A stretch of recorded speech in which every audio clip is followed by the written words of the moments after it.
There we go. We are getting the reveal for Settlers of Kalguur.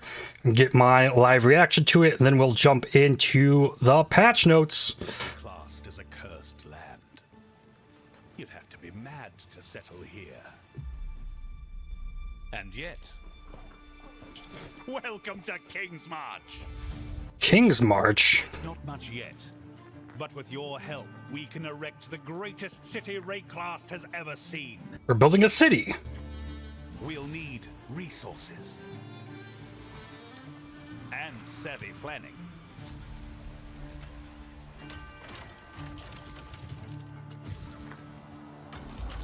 Soon we'll attract settlers, craftsmen. Was that a synthesizer? And of course, pirates. We get the new boss health bar. That's gonna be so cool. But if we our ships will be heavy with gold. We're actually like shipping stuff. We hope to achieve the impossible. We hope to build a home. Okay. Respec with gold. Currency exchange market.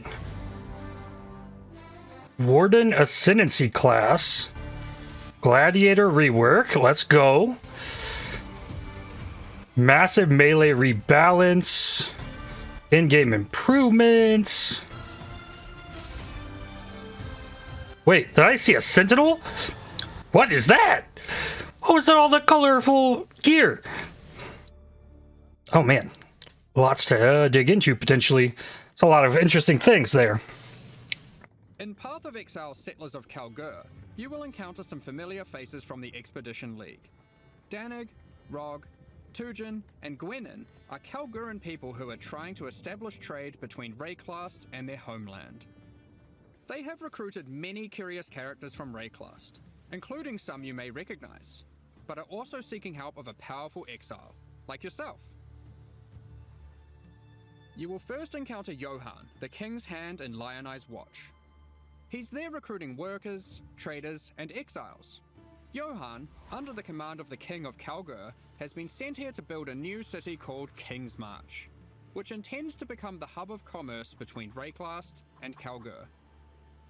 Okay. Soon, he will bring you to the planned site for King's March, which you'll notice has humble beginnings as just a tavern in a field. But with your help, it won't stay like this for long. It takes a lot to build a town. The Kalguurans will ask you to seek out resources that can be used to begin construction. Okay, so we just find those. Minerals such as crimson iron, which are veins of iron that have been overrun with corruption, spawning dangerous foes when you approach. Okay. Orichalcum, which you will have to liberate from the demons worshipping it. Petrified amber attracts mindless, blighted enemies. While bismuth has a strong affinity to the elements and causes the area to become unstable. Okay. If you're lucky, you might find vericium. Vericium. As valuable as it is dangerous, and guarded by very powerful foes. Once you defeat these monsters, the deposit will automatically be tagged for mining. But first, we need to get someone to do the hard labor. So they're not going to show us what happens with that one. Trade expedition and nothing is free. Miners, along with other workers that the Kalguurans have hired, must be paid in cold hard gold, which you'll notice is now dropping throughout Rayclast. Okay. You will have control about who gets hired. There's a tincture there. Once you have accumulated some gold, head to the town and talk to the recruiter, Rolf. He's been busy tracking down hardy folk across Rayclast who are looking for work.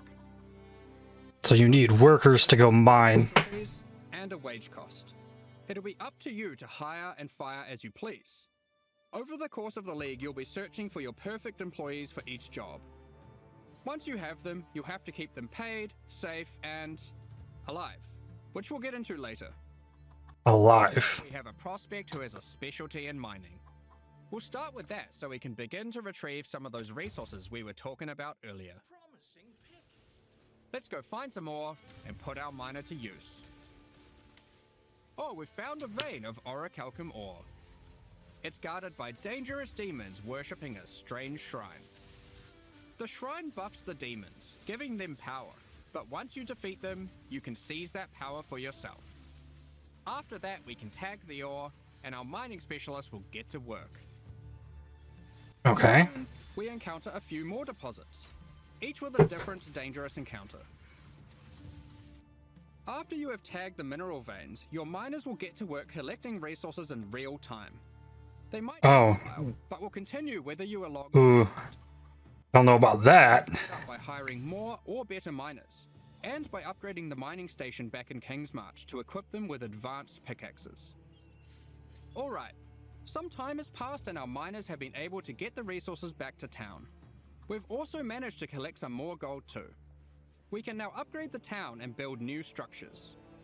There's plenty of options, we just need to decide where to start.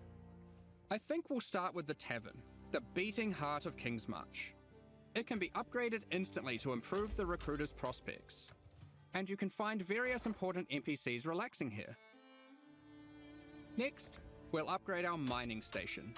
You can upgrade this to improve the efficiency of your miners and allocate our newly hired workers to mining. Okay. You will eventually need a smelter, where you can send your ore to turn into more valuable bars. Then we have the disenchanter, where you can bring your magic, rare, or unique items to be added to a queue to be disenchanted over time. Okay. The items will be broken down into thaumaturgic dust, a new resource used for crafting and shipping. We'll get more into that later. I'm seeing lots of timers. A town needs food. You could invest in farming, where you can select crops to grow and harvest. Can grow pumpkins. You won't be manually watering anything. Okay. The wonders of delegation. With all these resources piling up, there will be excess that we can spend. Let's talk about rewards in Settlers of Kalguur. Eventually you can build a harbour and establish shipping routes between a number of different Kalguuran and Karui ports for trade. You'll be able to pile your acquired resources onto these ships and send them to a port of your choosing, where your traders will haggle for the best deals. I'm liking that there seems to be like a lot to this. Based on what you send them. They accept all types of resources, but will have a preferred type that they'll currently pay more for. And you'll want to get onto this, because eventually you could be bringing in shipments like this. What? What? That's a lot of heists. Or even this. Okay. Oh, but there's pages. Oh, there's pages of it. Oh my god. We're going to trade with Kalguur. You'll notice that as we send more resources, this risk meter creeps up. Much like the dangers on the shores of Reclast, there are dangers out at sea.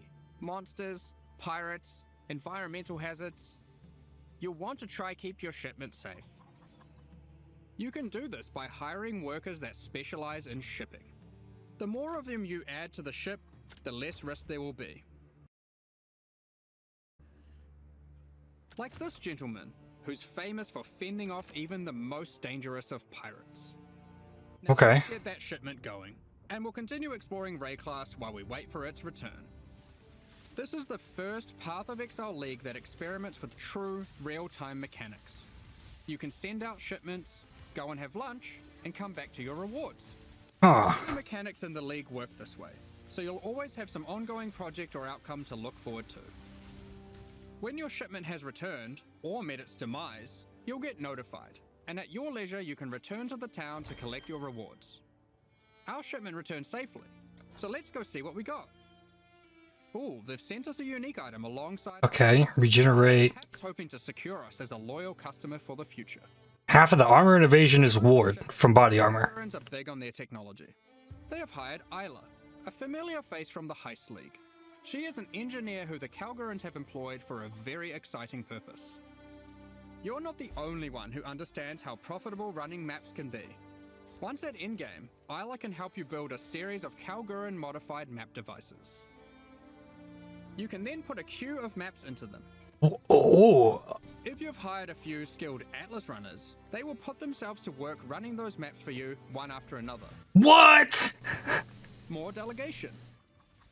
Once again, you'll be notified when the rewards are ready to be collected. You can put lots of maps in the queue, so don't feel obliged to go back there all the time. Huh. The difficulty of the map impacts the risk of your workers perishing. Oh, permanently killed members. Huh. Perhaps just ones you don't like. Consider the difficulty too. Sometimes it's better to just run it yourself. Yeah, we get multiple lives. Having a whole ass town at your fingertips. Let's talk about crafting services. You should definitely consider building a runesmithing table. This is operated by Danig himself, using powerful Kalguur blacksmithing arts. He can engrave runic magic onto your weapons using runes. There are many rune types and combinations to choose from, and you can unlock new crafts that can be applied to your weapons as enchantments. Doesn't say what they do on them. The intention here is to take powerful effects you would usually only find on unique items, like this modifier, which you might recognize from Doomfletcher's Prism. Danig can apply it to your two-hand maces. Okay, so it's an enchant. 100 different special crafting outcomes, ranging from ones very easily applied to very difficult. The rune types can be acquired through trade with Kalguur, or defeating powerful bosses. The Kalguur and tech benefits don't end there. We're also bringing back a formerly overpowered crowd favorite. Yeah. Combination. Mm-hmm. Isla is trying to master this. She just needs you to help her with getting resources. That's expensive. Strong as it used to be, but it still allows you to combine two items together, hoping to get the best modifiers of each onto a single item. So it's a recombinator, Shipping and exploring, not a synthesizer. extra gold. It is now the primary resource for two huge new quality of life features that we are putting to test. Firstly, you can use gold to respec passive points. This is a feature from Path of Exile 2 that we've decided just makes sense to port back. The higher level you are, the more expensive it gets. And the next one is absolutely massive. A currency trade market. The Kalguurans have recruited Faustus, another NPC from the Heist League. He allows you to asynchronously buy and sell currency and most other stackable items with other players without the nuisance of price fixes and people who never respond. All you need to do is select what currency you want, say what you have, and your ideal ratio. It works kinda like a real-life stock market. Faustus will make the trade happen for you, so long as there is someone selling on the other end for the same rate or less. You'll be able to go back to blasting monsters while trusty Faustus does the dirty work, notifying you when your currency is ready for collection. All you need to do is pay him a small amount of gold for his time. So since that's those other players, that probably isn't an SSF feature. See if this type of asynchronous trading has a place in future Path of Exile releases. We're very excited to see how it goes. Now, given that Faustus is an expert in black market trade and shady deals, he also provides another service, offering items for gold. The items will generate with random rarity, and on average the modifiers on them are better than normal. This can be a very nice way to get some targeted items during the campaign. For serious crafters, it can be a great starting point for making those That is a lot of life. in-game items, which perhaps you could take to the runesmith afterwards. It's worth noting that you can invite Faustus to your hideout, where he will always be available for respecking, currency exchange, and black market items. As your town grows, it will attract more attention, good and bad. Settlers of Kalguur features 3 endgame bosses that will close in on your operations, wanting a piece of the pie. They might capture and ransom your workers, even your entire ships. You'll have to make some tough decisions. Will you take them on, or pay them off? One example of a boss is Sasan, the Bandit Lord. You won't stumble across this boss by accident. Instead, this unsavory character can come into your town at night and take your Atlas runners hostage, holding them for ransom. That is a lot of rate of fire. You'll refuse to negotiate with bandits, leading to a fight to defeat Sasan and rescue your workers. If you're not up for the heroics, you might simply pay the ransom in gold. Or perhaps these workers were especially disappointing, and you'll just leave them for dead in true Ray-class fashion. That's what they were signing up for, right? Yeah, sure. Of course, the heroics might be worth it for other reasons. These bosses can drop new unique items. Svalin. In sum, Trigger spell on block? experimental league with new mechanics that will completely change how you play the core game. We've been sitting on a lot of these ideas for a while and can't wait to share them with you. But there's a lot more to this expansion. Let's talk about balance. I think there's gonna be a lot of it. Finally rebalance the Gladiator. It's been a long time coming. Like before, there are passive skills that allow you to invest in bleeding and block. We've designed new skills replacing some of the old ones. Like the Lucky block. attrition, which is very handy for long sustained boss fights. Further alongside the Gladiator theme, this new passive allows you to combine different weapon types while dual wielding to get a variety of powerful bonuses. For example, holding a dagger will give you more critical strike chance, while holding a mace gives you more area of effect. Of course, you could just use Varanastra for all weapon type bonuses. And finally, we have a new notable which allows you to invest in the newly added retaliation skills. These are active skills which require you to meet a certain condition in order to use them. So no more charges. To meet that condition, you can unleash devastation on your foes. Here you have Eviscerate, which requires you to have a shield. Or for those who like to dual wield, Sword Storm, which is great for obliterating bosses. Okay. Here we have the Divine Retribution skill. This one has the condition requiring you to block. You can then Whoa. devastating spell, causing lightning bolts to strike the ground in an X shape around your target location, doing huge amounts of damage. There's 3 support gems on that. And of course, in true Path of Exile fashion, there are many avenues to invest in these mechanics further on the passive tree and a new support gem. You are able to increase the leeway duration after meeting the condition, reduce the cooldowns, or just increase their damage. The world's your oyster. The Gladiator wasn't the only ascendancy class we've changed. As we develop Path of Exile systems, we often find ourselves reusing mechanics, increasing their depth, and allowing more avenues to invest into them. As such, the Raider Ascendancy class found itself lacking, with many of its passives commonly available elsewhere. We want our ascendancy classes to always feel like they're pushing the boundaries, allowing you to change your character in ways that are meaningful and ideally unique. As a result, we've straight up removed the Raider, rest in peace. Oh. Added a new class in its place, the Warden. This class is largely inspired by its predecessor from the Affliction League, with a few changes. The Warden now focuses on elemental attacks, changing the behavior of shock, enhancing freeze, and replacing ignite with scorch.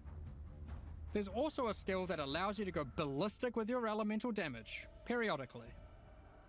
The class also grants Barkskin, which is a skill that can be used to mitigate physical damage from hits. After taking a number of hits, it increases your evasion, making it a great defensive choice. Finally, the last thing the Warden can specialize in is tinctures. These are an alternative to flasks from the Affliction League. We're bringing them back with adjusted mechanics. Tinctures can be placed in your Rip Raider. flasks. You can inherently only have one, No more permaphasing. and it requires a melee weapon to use. While active, I'm sad. they grant a powerful buff. They can drop as magic items, or be modified with currency to grant extra bonuses. Oh, they're modifiable. Okay, that's cool. Automatic Tincture. This one increases elemental damage by 100% while active. You'll notice it has 2 extra effects. One is that it applies mana burn every second. Mana Burn is a debuff that builds up while tinctures are active that causes you to lose mana, losing more mana for each stack. Tinctures also have a cooldown, so once you have disabled one, no other tincture can be enabled for a time. These changes make tincture use a more active and interesting choice than it was in Affliction. Both Mana Burn and the cooldown can be modified through modifiers on the tinctures or on the passive skill tree. So you remove the mana burn by Tincture uptime for sure. removing the talent or the tincture. We have a couple other tinctures. The Poisonberry tincture is excellent for poison builds. The Rosethorn tincture is the choice for those wanting to deal critical strikes. You might be wondering, with the removal of the Raider, where has the Frenzy Charge investment gone? We've added a Frenzy Charge passive skill to the Deadeye, replacing the Rupture passive skill.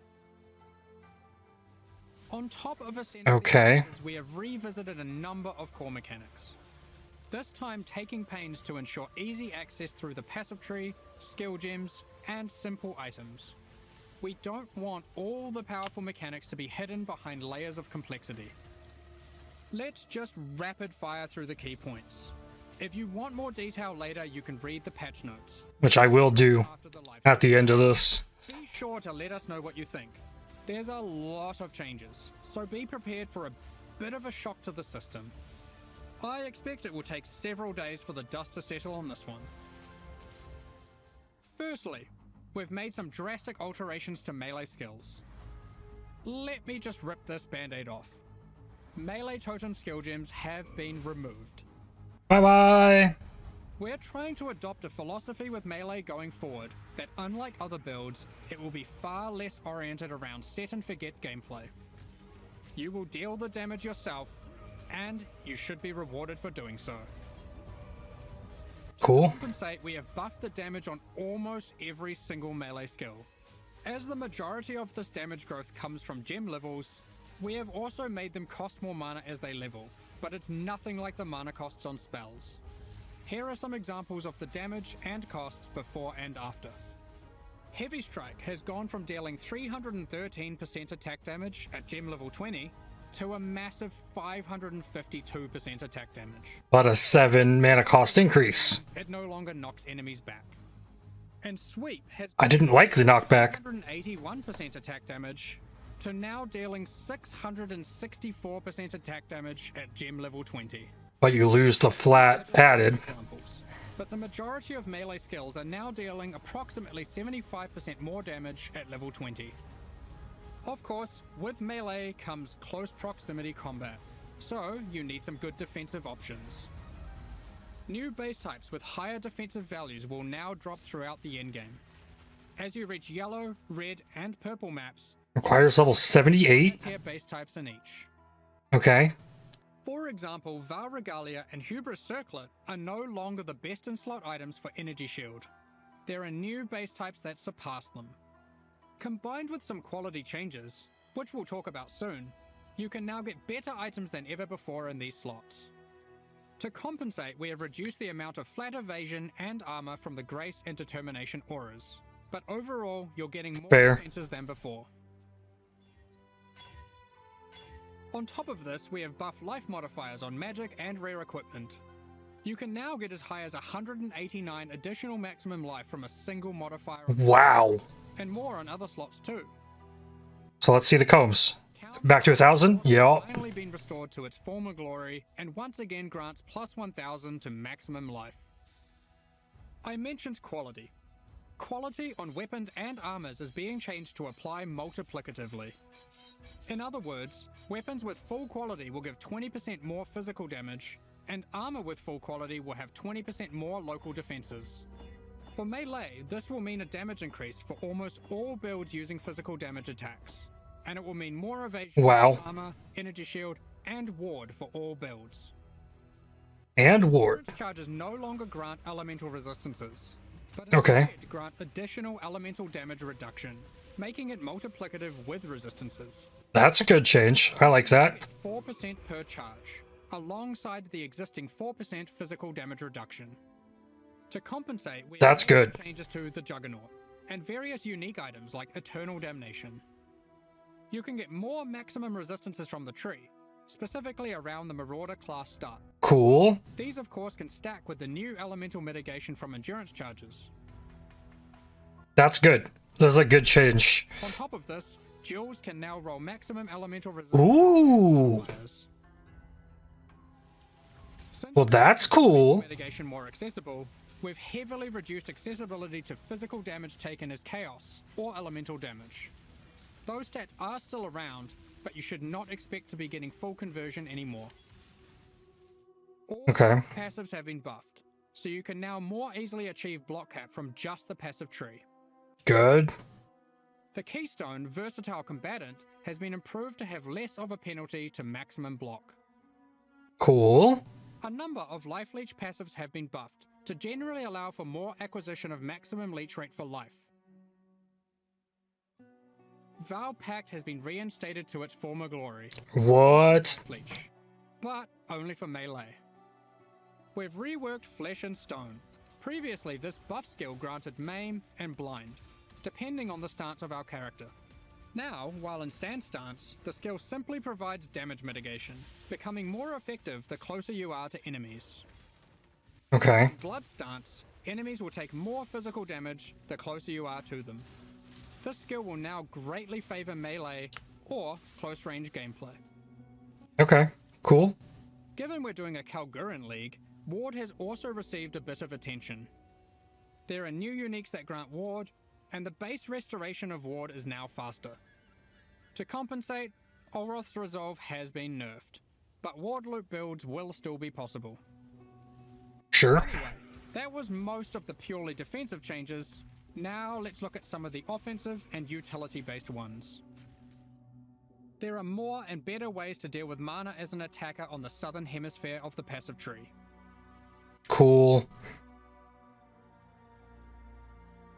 More aura skills. Wands, or nodes. scepters, claws, and staves now have higher critical strike chance values than ever. Oh? Can go as high as 10% without modifiers. Oh? Sandstorm Visage has been made rarer to compensate, instead of reducing its power. For you wand attackers, wands now have higher attack speed than ever to compensate for their low damage. Wand exclusive skills such as Power Siphon, Kinetic Bolt, and Kinetic Blast now have faster attack times. Sure. Hail passives have been revised and in general buffed. Cool. The buffs granted by Warcries are now simpler but more significant, and more universal to builds. They also now apply to allies by default. Oh? Banners have been reworked. Instead of having a reservation cost, they are now free. However, they don't grant a permanent buff.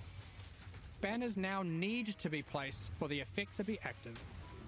Oh. Placed, they are far more powerful than before. Okay, that's cool. Additionally, there are new ways to prolong the effects and more ways to invest in them than ever before. Rage has been made more fundamental and discoverable. Oh, accessible rage? Negative attack damage, but no longer inherently grants attack speed or movement speed. Ooh. It has a new cap, and you can find many new passive clusters that allow you to invest into the mechanic. Show the mastery. Make rage more powerful as a baseline, and less gated behind the use of specific unique items and ascendancy classes. Berserk has been nerfed, just so you're aware. Okay. Berserk was great anyways. You can now find aggravated bleed on the passive tree. When applied, all bleeds on the enemy will deal damage as if the enemy is moving for the remainder of their duration. Okay, that's cool. The skill Ensnaring Arrow no longer interacts with bleed, so no more will you have to apply bleeds and swap to a bow. You can now achieve the same result using aggravated bleed passives without the annoyance.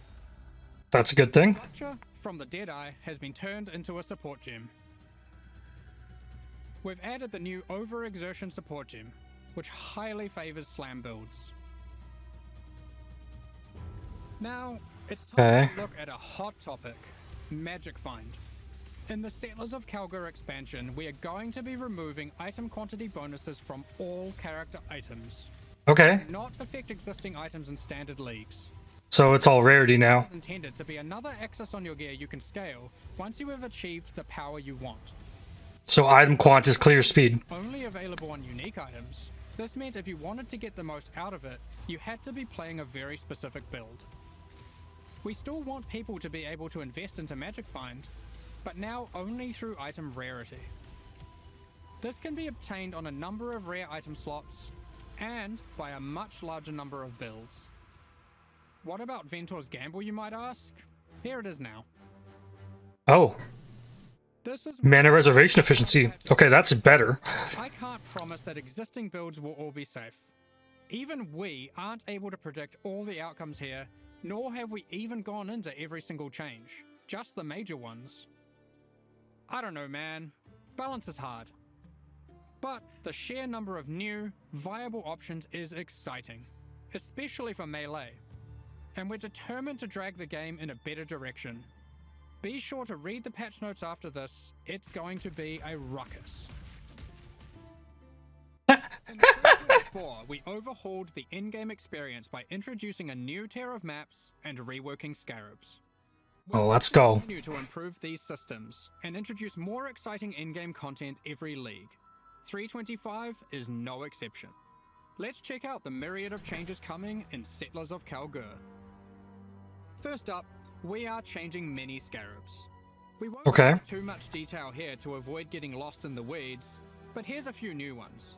Be sure to check out the patch notes after this for more detail. Okay. I feel like scarabs you just kind of use as you get them. Slot, which will be unlocked upon completing your first 10-way Maven encounter. This simply allows for more combinations of scarabs in maps, resulting in more difficulty and more rewards. This is on top of the existing additional slot that can be unlocked by completing your first tier 17 map. Yeah, as if you do the 10-way before you do the T17. In our teaser, where we revealed we'll be adding new special encounters to the endgame. One such encounter is the Nameless Seer, lurking in tier 16 and 17 maps. This NPC will give you a selection of unique items, and you can pick one for free. In tier 16 maps, he now has an additional feature, where you can scry a map. This allows you to swap the divination card drops of the current map with another map on your atlas. Just one caveat, you cannot have the same map be in multiple swaps at the same time. If you want to undo your choice, you can use a scouring orb on either map on your atlas. We've also made some updates to a couple of leagues. Blight has been updated with some Atlas passive skill changes. 3 chests are lucky, 20% openable again. Drop in Blight Ravaged maps. Oh! We've also introduced a new type of oil that can only drop from Blighted and Blight Ravaged maps. First and final shots of barrage, fire projectiles that return. You can now find one new and many reworked base types, new unique items, corpses you can use to raise as specters, Okay. and occasionally a fragment, granting access to the King in the Mist's boss fight from the Affliction League. Oh? He will drop a number of unique items that were familiar from the league. But not that which No, come on! now that which was taken away. Ah! However, he now drops a different modular jewel that you might recognize from the Necropolis League. Passive skills and radius. Oh, okay. Okay. Tier 16 and Tier 17 So it's a Prandis pack now. now encounter the Wildwood, also from the Affliction League. In case you missed it, the Wildwood is a mysterious forest fraught with danger. In the darkness, you will find magical wisps yearning for freedom. Upon releasing them, they will empower the monsters in your map, promising more danger but more rewards. You may also find random sentinels on the ground Yay! in your maps from the Sentinel League. They work in a similar way to before. They aren't items, but you can click on them and then they can be activated in that area at any time of your choosing. Upon activation, they will buff monsters around you, increasing their difficulty and rewards. And here's one for those who like to live dangerously. You may occasionally find a reflective mist from the Kalandra League. Oh? It has two outcomes. It could drop a jewelry item with randomly enhanced or inverted modifier values, or It can give a reflecting mist item, which can be used on an existing piece of jewelry to perform the same action at a time of your choosing. Okay. Interesting. Many other small changes to League content. We're removing the first 15 most boring waves of the simulacrum and rebalancing its rewards to improve the chances of finding unique jewels. We're also adding some of the beasts from Einhar's Memory of Harvest Beasts to the core pool. Thank you. The Black Morrigan. In other news, we've added a set of new chisel types, which can be applied to your maps to get different bonuses. While the cartographer's chisel still increases item quantity, there are new ones that now increase rarity, pack size, increased chance for currency items, divination cards, and scarabs. It's worth mentioning that chisels now apply 20% quality per chisel to white maps, 10% to yellow maps, and 5% to red maps and higher. Unique maps still require the full 20 chisels. Also, one type of chisel can be applied to a map at a time. 100% more currency there. 324, we made a change to tier 17 maps that allowed them to be rerolled with chaos orbs. We are now expanding the currency types that can be used on them to also include currencies like chisels and Val orbs. Ultimately, the only restriction tier 17 maps now have is that explicit modifiers cannot be removed from them. We have also revised the difficulty of these maps, as they didn't quite hit the mark. The monsters in them now have substantially less life, and deal less damage, meaning tier 17 maps now better fit into the progression between Pinnacle and Uber Pinnacle content. Let's hope. Lastly, we've adjusted the drop rate of Valdo's puzzle boxes. Previously, we were adapting its drop rate based on the possible outcomes selected by supporters. Which means you never saw them. Supporters really wanted Mage Bloods, so the box was hardly dropping. Thus, we have drastically increased the drop rate of the box, but reduced the probability of getting chase unique items from it, like Mage Blood. Overall, we have taken care not to reduce the number of Mage Bloods total in the... What is that? We figured it was better to have more tickets for fun, rather than barely seeing any boxes in Elite. Oh, that's part of the Valdo's map. Okay. Work improving the Path of Exile experience on consoles. With native ports for the Xbox Series consoles already being released, and PS5 on the near horizon, the game now takes full advantage of the console hardware. Loading times have been reduced even further, pop-in has been reduced, and textures won't start until see how their buff bar, it extends out underneath the HP bar. Path of Exile now uses the I hope. resolution textures and water effects. We've installed a new upscaling algorithm that improves doesn't improve my internet. the crispness of dynamic resolution, with an additional anti-aliasing pass on top of that.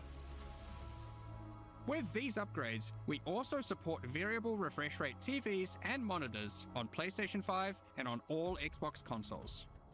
In the options, players can now choose which aspect of visual fidelity they want to focus on: resolution, image quality, or target frame rate.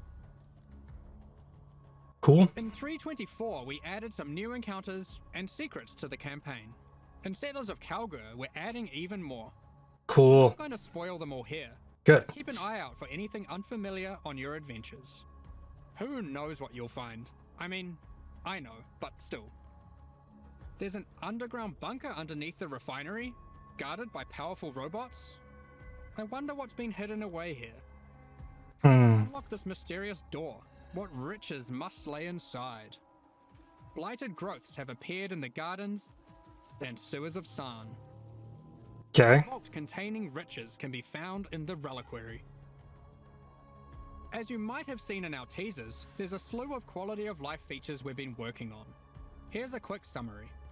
You'll no longer need to interact with waypoints to unlock them. You can just walk by and they'll activate automatically. Cool. When using keyboard and mouse, you'll be able to pick up items from further away. We're adding static life bars to some bosses. Yeah. Does this... the buffs are going to cover it up, and it's going to look bad. You can now see I hope there's something. cards drop in each map by hovering over them on your atlas. When you die, you can now resurrect without having to reactivate all your reservation effects, like auras and heralds. Yay! Start harvest encounters with just a single action. Awesome. The amount of quality provided by currency items like whetstones is now based on the item level, rather than item rarity. Those currencies now apply a 20% quality to very low level items, with that amount reducing as the item level increases. Next up, we're going to be talking about our new League supporter packs. Today, we're launching 2 new series of supporter packs, the Paladin and Penance packs. Each tier contains the pack's full face value in points, alongside several exclusive microtransactions. These packs are only available for the duration of the Settlers of Kalguur League and will leave the store forever when it ends. As always, the microtransactions in these packs are purely cosmetic and do not affect your character's power or progression in any way. The Paladin series of supporter packs contains 6 exclusive microtransactions. There's a racetrack. Adorn your weapon or shield with the Paladin weapon effect. Make a show of leveling up with the Harpy Flyover level up effect. That's pretty cool. Equipping the Divine Paladin armor set will periodically cause slain enemies to be consecrated and laid to rest. This set also comes with a matching back attachment. Both the helmet and back attachment have options to display the radiant glow, or not, you pick. The Divine Judgment finisher effect locks onto unique enemies before obliterating them with a laser from the heavens. Cool. May your critical hits resonate across Raycloth with the Cleric's Bell back attachment. Invite your friends to spend a day at the races in the Vasteri Racecourse hideout. Add rowers to the track to race them against each other. Or you can just spectate from the sidelines. Awesome. The Penance Pack series also has 6 exclusive microtransactions. With the Penance back attachment equipped, a repentant soul is chained to your back and lashed with lightning. Ouch. Okay. Place none other than the Trial Master in your hideout and have him comment on your chaos